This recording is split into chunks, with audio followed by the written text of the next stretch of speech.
اللهم إنا آمنا بك وبرسولك، وآمنا بملائكتك وكتبك ورسلك، لا نفرق بين أحد من رسلك. اللهم إنا سمعنا وأطعنا، غفرانك ربنا وإليك المصير. اللهم لا تكلف نفوسنا إلا وسعها، ولا تؤاخذنا إن نسينا أو أخطأنا.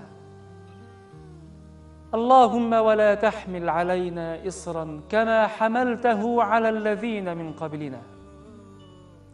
ربنا ولا تحملنا ما لا طاقة لنا به، واعف عنا واغفر لنا وارحمنا، أنت مولانا فانصرنا على القوم الكافرين.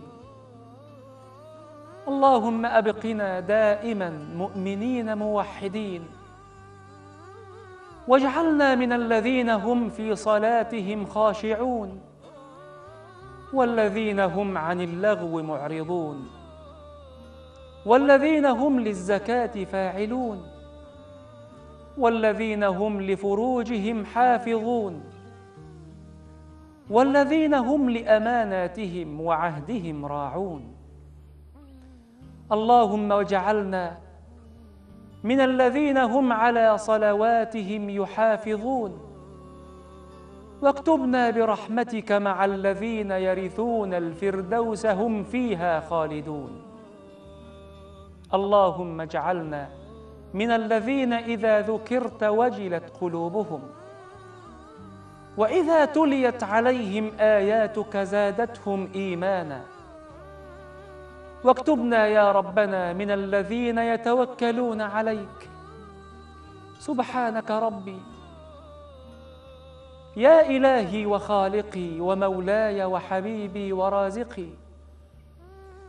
اجعل خير أيامي آخرها، وخير أعمالي خواتيمها، وخير أيامي يوم ألقاك فيه، برحمتك يا أرحم الراحمين.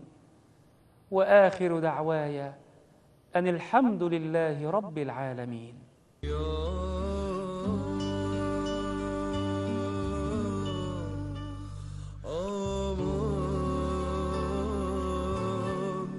باب السمع.